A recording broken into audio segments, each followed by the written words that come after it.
नमस्कार दोस्तों।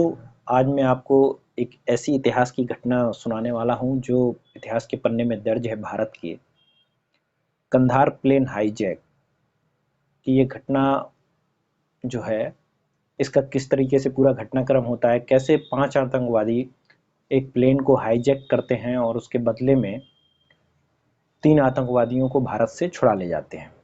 ये पूरी घटनाक्रम किस तरीके से होता है, कब की ये घटना है, आज ही मैं इसके बारे में पूरा आपको बताऊंगा।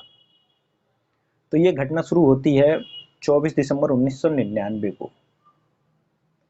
शुक्रवार था उस दिन और समय था शाम के 4:30 बजे का। नेपाल के काठमांडू में त्रिभुवन इंटरनेशनल एयरपोर्ट से इंडियन एयरलाइंस का प्लेन IC-814 शाम को 4:30 बजे उड़ान भरता है। इस प्लेन में 5 आतंकवादी भी सवार हो जाते हैं। इसमें कुल 176 यात्री रहते हैं और 11 क्रू मेंबर होते हैं प्लेन के। अब ये जब प्लेन आधे घंटे की यात्रा कर लेता है और इंडियन एयर स्पेस में पहुंचता है, तो इन 5 आतंकवादी में से एक आतंकवादी जो चश्मा लगाए हुए होता है, वो कॉकपिट की तरफ बढ़ता है और वहाँ जो हमारे प्लेन के कैप्टन थे देवी शरण, उनको आदेश देता है कि प्लेन को लाहौर की तरफ लेकर चलो। वो जाहिर सी बात है इससे इनकार करते हैं। आतंकवादी बोलता है कि मैं पूरे हवाई जहाज को बम से उड़ा दूंगा अगर आप ऐसा नहीं करोगे तो। देवी शरण जी अपने विवेक का इस्तेमाल करते हुए बोलते हैं कि प्लेन में इतना फ्यूल नहीं है कि वो लाहौर तक जा सके। इसे भारत में किसी एयरपोर्ट पे उतारना होगा और इसमें दोबारा से फ्यूल रिफिल करना होगा, उसके बाद ही ये कहीं भी जा सकता है। वो कहते हैं कि मैं इसको नई दिल्ली उतारता हूँ और वहाँ पे फ्यूल रिफिल होगा, उसके बाद फिर आपको जहाँ भी लेके चलना हो वहाँ लेके चलना। आतंकवादी नई दिल्ली प्लेन को लाने के लिए तैयार नहीं होते। वो बोलते हैं कि इसको किसी और एयरपोर्ट पे लेके चलो। और ये जो प्लेन था वो नई दिल्ली के लिए ही यात्रा कर रहा था। त्रिभुवन इंटरनेशनल एयरपोर्ट से उसको इंदिरा गांधी इंटरनेशनल एयरपोर्ट नई दिल्ली आना था। अब आतंकवादी नई दिल्ली के लिए तो तैयार नहीं होते, तो देवी शरण जी उनको अमृतसर एयरपोर्ट के लिए राजी कर लेते हैं। तब तक ये जो हमारी भारत की सुरक्षा एजेंसियां हैं, इनको खबर हो जाती है कि हमारा जो प्लेन है IC-814 वो हाईजैक हो चुका है। ये 5 आतंकवादी जो उसके अंदर सवार थे, ये सब हथियारबंद थे। इनकी जांच इसलिए नहीं हो पाई होती है क्योंकि ये पाकिस्तान से ही हथियार के साथ में चढ़े होते हैं और त्रिभुवन इंटरनेशनल एयरपोर्ट पे ये फ्लाइट इंटरचेंज करते हैं, जिसकी वजह से फ्लाइट इंटरचेंज करने की वजह से ही इनकी पूरी जांच होती नहीं है और ये हमारे प्लेन में सवार हो जाते हैं। अब अमृतसर जब पहुंचता है प्लेन हमारा शाम के 8 बजे करीब में, सुरक्षा एजेंसी हमारी हरकत में आती हैं और वो वहाँ पर अमृतसर एयरपोर्ट पे तैयारी भी कुछ कर रहे होते हैं। रनवे की तरफ टैंकर आ रहा होता है ऑयल का और प्लेन भी लैंड करने वाला होता है वहाँ अमृतसर में।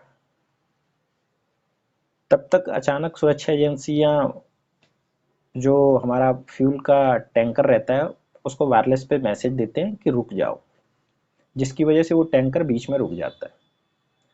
ये सब आतंकवादी देख रहे होते हैं प्लेन में से और वो आने वाले खतरे को भांप लेते हैं। उन्हें लगता है कि भारत की जो सुरक्षा एजेंसी हैं वो कुछ यहाँ पे हरकत कर सकते हैं, तो वो दोबारा से आदेश देते हैं। जो हमारे पायलट होते हैं देवी शरण, उनको बोलते हैं कि प्लेन को दोबारा से उड़ाओ और लाहौर की तरफ लेके चलो। उनको धमकी वगैरह भी देते हैं, जिस वजह से वो प्लेन को दोबारा टेक ऑफ कर लेते हैं और पाकिस्तान की सीमा में प्रवेश करते हैं। पाकिस्तान का जो एयर ट्रैफिक कंट्रोल रहता है वो प्लेन को उतरने की इजाज़त नहीं देता और वो लाहौर एयरपोर्ट की लाइटें भी बंद कर देता है। अब देवीशरण जी कोशिश करते हैं उसको लैंड करने की, कुछ लाइटें देख के अंदाजे से, तो वो जब ज़्यादा नीचे प्लेन जाता है तो उन्हें पता चलता है कि ये रोड है, तो दोबारा से प्लेन को हाइट पे लेके जाते हैं। जो पाकिस्तान का एयर ट्रैफिक कंट्रोल रहता है वो इस चीज़ों को मॉनिटर कर रहा होता है। उसे समझ में आ जाता है कि प्लेन में वाकई में फ्यूल कम है, अगर इसको उतरने की इजाज़त नहीं दी तो ये प्लेन कहीं भी क्रैश हो सकता है। और जो हमारी भारत की सुरक्षा एजेंसियां हैं वो भी पाकिस्तान से लगातार संपर्क कर रही होती हैं गवर्नमेंट, और उनसे रिक्वेस्ट करती हैं कि आप प्लेन को वहाँ पे उतरवाइए और रिफ़िल कीजिए उसमें फ्यूल, नहीं तो कुछ भी हो सकता है। तब पाकिस्तान का एयर ट्रैफिक कंट्रोल प्लेन को इजाज़त देता है वहाँ लाहौर में उतरने के लिए, और प्लेन वहाँ पर लैंड करता है। 8:15 या 8:10 के टाइम हो रहा होता है शाम का। प्लेन में से कुछ भी कोई भी यात्रियों को आतंकवादी छोड़ने के लिए तैयार नहीं होते हैं। प्लेन में दोबारा से फ्यूल रिफ़िल किया जाता है। इतने में समय हो जाता है शाम का, वही रात का 10:30 का। तब पाकिस्तान का एयर ट्रैफिक कंट्रोल पायलट को बोलता है कि आपका फ्यूल यहाँ पे रिफ़िल हो चुका है, अब आप इस प्लेन को यहाँ से टेक ऑफ कीजिए, यहाँ नहीं रहने दे सकते। क्योंकि पाकिस्तान को भी डर था कि अगर यहाँ पे कुछ भी होता है या फिर हम यहाँ पे प्लेन को रहने देते हैं तो हमारा भी आतंकवादियों से नाम जोड़ा जाएगा, इसलिए वो प्लेन को उड़ने के लिए बोलते हैं, टेक ऑफ करने के लिए बोलते हैं। प्लेन दोबारा से टेक ऑफ करता है रात को 10:30 बजे, और ये प्लेन अब दुबई के लिए उड़ान भरता है, क्योंकि आतंकवादियों ने शायद पहले से ही विचार कर रखा होगा कि उन्हें अफगानिस्तान के कंधार में ये प्लेन को उतारना है, लेकिन वहाँ पे नाइट में प्लेन को उतारने की व्यवस्था नहीं थी, जिसकी वजह से वो प्लेन को दुबई लेके जाने लगते हैं। इसी बीच में एक रूपेन कात्याल नाम का यात्री रहता है प्लेन में।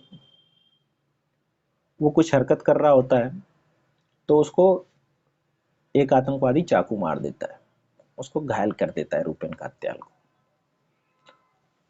अब 10:30 बजे से प्लेन ने उड़ान भरी है, वो दुबई जा रहा है। 3 से 4 घंटे का समय लगता है। रात में 2 बजे करीब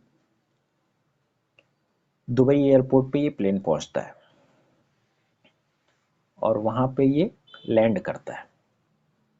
हमारी गवर्नमेंट यूएई गवर्नमेंट से बातचीत कर रही होती है कि आप इसमें फ्यूल रिफ्यूल के बदले में कुछ यात्रियों को उतरवाने की पेशकश कीजिए, आतंकवादियों से बात करिए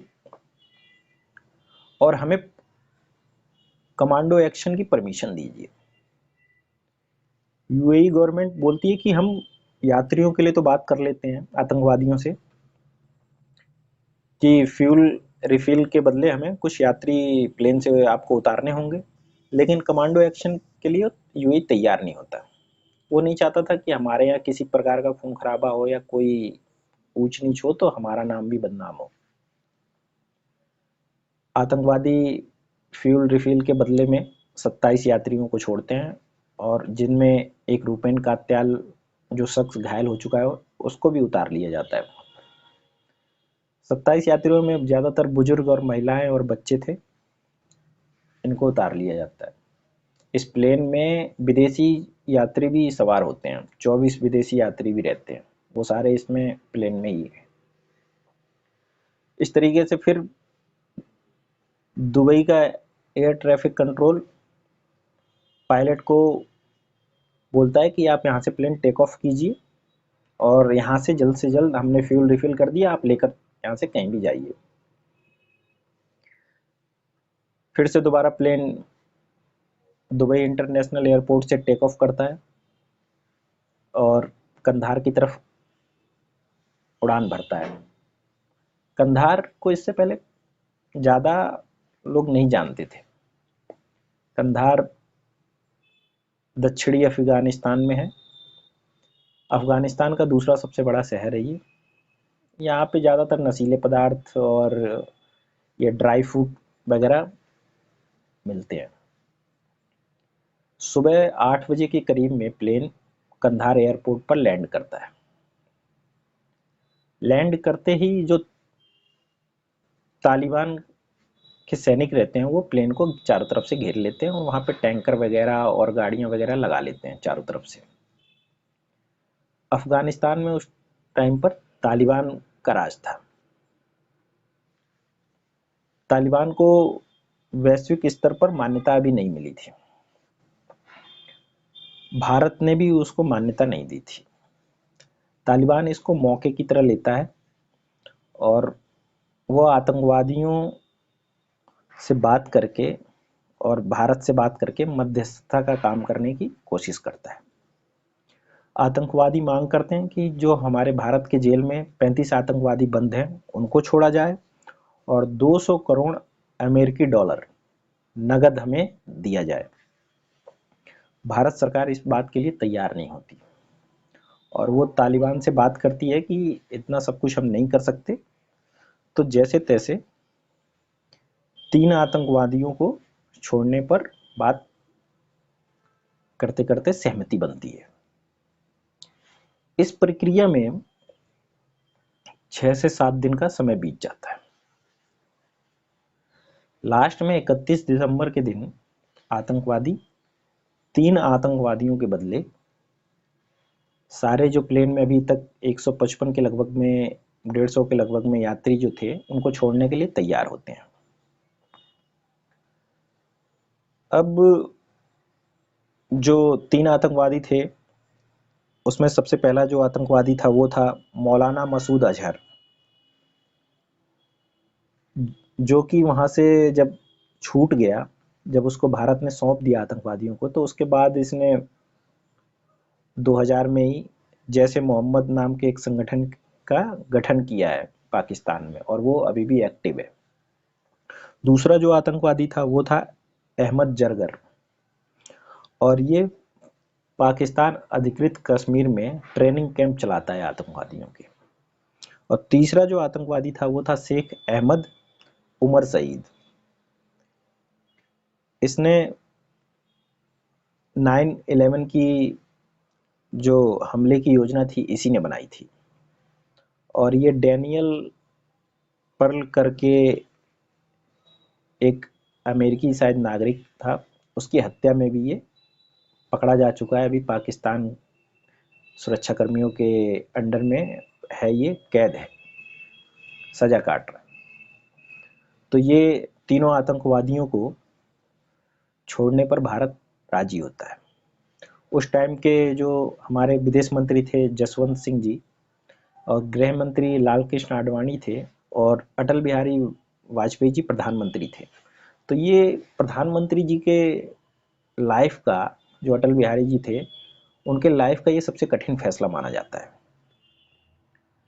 अब तय ये होता है कि जसवंत सिंह जी इन तीनों आतंकवादियों को प्लेन में लेकर कंधार जाएंगे और वहां पर इनको सौंपेंगे और उनके बदले में यात्रियों को छुड़ाकर लेकर आएंगे। इन तीनों आतंकवादियों को जसवंत सिंह जी खुद लेकर साथ में प्लेन में जाते हैं और वहाँ जो तालिबान है वो समझौता करवाता है, क्योंकि वो तालिबान भी चाहता था कि हमें भी वैश्विक स्तर पर मान्यता मिल जाए, इसलिए वो इन सब चीज़ों के बीच में आ रहा था। जसवंत सिंह जी इन तीनों आतंकवादियों को, जो वो 5 आतंकवादी थे, उनको सौंपते हैं और उनके बदले में जो 155 और 150 जो हमारे यात्री थे उनको छुड़वाया जाता है और एक विशेष विमान से भारत लाया जाता है। उससे पहले ये 31 दिसंबर को 8वां दिन था ये प्लेन हाईजैकिंग के बाद। 31 दिसंबर को ही शाम को जब ये सारा यात्रियों को छुड़वा लिया जाता है और विशेष विमान से लाने की कवायद चल रही होती है, तब अटल बिहारी वाजपेयी जी, जो हमारे देश के प्रधानमंत्री थे उस समय के, वो शाम को खुद घोषणा करते हैं कि हमने यात्रियों को छुड़वा लिया है और कम से कम मांग मान कर आतंकवादियों की हम अपने जो यात्री हैं भारत के और जो विदेशी यात्री थे उनको सकुशल वापस ला रहे हैं। हमारी ये तो पूरा टोटल घटनाक्रम हो जाता है।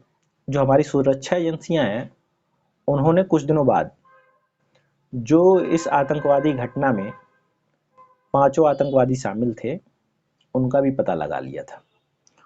उनके नाम इस तरह हैं। नंबर 1 इब्राहिम अतहर, बहावलपुर पाकिस्तान का था। दूसरा है शाहिद अख्तर सईद, वो कराची का था। तीसरा है सन्नी अहमद काजी, वो भी कराची का था। और चौथा है मिस्त्री जहूर इब्राहिम, वो भी कराची का था।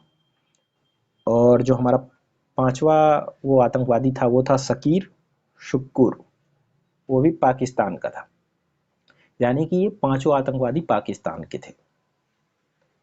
जब इनको यात्री को छोड़ देते हैं वो लोग, तो उसी टाइम पे तालिबान उनको अल्टीमेटम देता है पाकिस्तानी आतंकवादियों को कि आप 10 घंटे के अंदर तालिबान को छोड़ना होगा। एक एम्बुलेंस आके प्लेन के पास खड़ी होती है, उसी में ये 5 आतंकवादी और 3 आतंकवादी जो भारत ने सौंपे थे वो सवार होते हैं और फिर वो पता नहीं कहाँ चले जाते हैं। तो इस तरीके से ये पूरा घटनाक्रम घटित होता है। इसमें एक आदमी की मृत्यु हो जाती है, रूपेन कात्यान नाम की। बाकी यात्री सकुशल वापस आ जाते हैं। तो फिर मिलेंगे इसी तरीके की कोई और नई सच्ची घटना लेकर आपके सामने। तब तक के लिए नमस्कार, धन्यवाद।